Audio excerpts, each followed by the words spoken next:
To keep a quiet mind. Do not overreact. Most people think that their unhappiness, much or little, is caused by what happens to them. Not so. Unhappiness, also resentment, anger, anxiety, fear, and other unpleasant emotional disturbances are caused by how you feel about what happens. So, you may or may not be the initial cause of your own, and others, unhappiness, but you certainly are the principal cause. Because it is how you feel about whatever happens and how you react in response to your feeling which will be the direct and principal cause of your own, and others, unhappiness, resentment, anger, anxiety, fear and other unpleasant emotional disturbances. Famed psychologist William James taught that we can control our feelings by controlling our actions.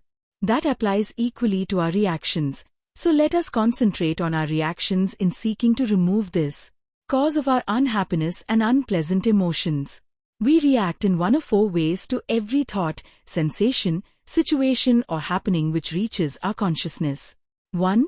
We overreact, ranging from relatively mild overreaction to extreme overreaction which may lead to our being emotionally overwhelmed, even to death resulting from heart failure. 2. We inconsistently react, which means that we react in a manner opposite to normally expected prudent response.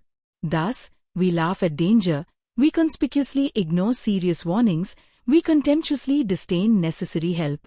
3. We non-react, that is, we simply do not respond or react at all. 4. We react with the calm, thoughtful deliberation of a quiet mind.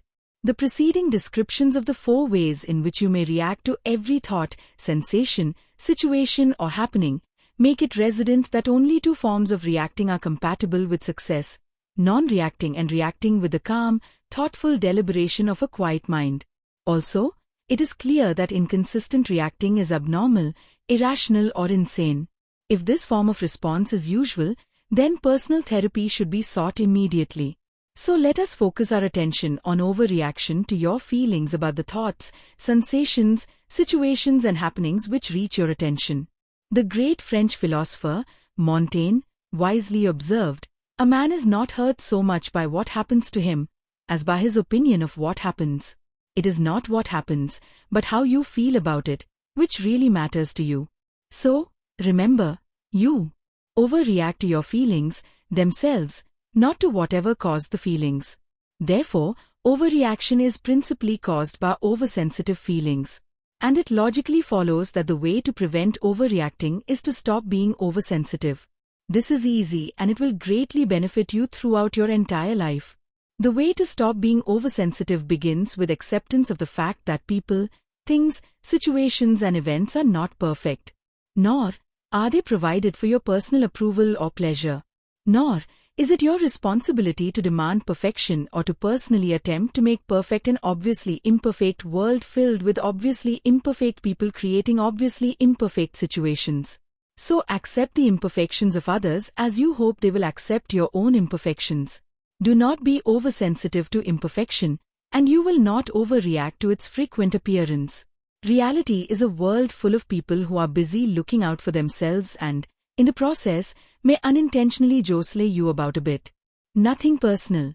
It is just that others are preoccupied with their own problems and purposes. Being preoccupied with their own problems, others are not particularly concerned about your own tender feelings. That's how it is. Accept it. Do not be oversensitive to imperfection. Do not overreact. It will either get you nowhere or get you into trouble.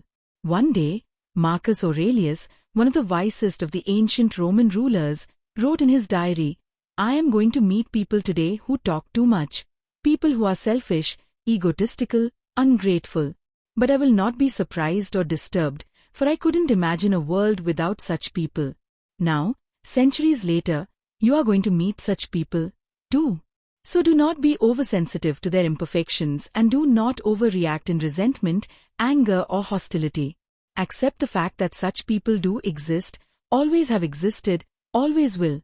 Since no one has changed these facts of human behavior since the beginning of mankind, you have not been designated as the one to do so now. So, relax. Do not be oversensitive to imperfection. Do not get uptight about it. Do not overreact in disapproval. Develop the serene attitude of acceptance of what cannot be changed and keep a quiet mind.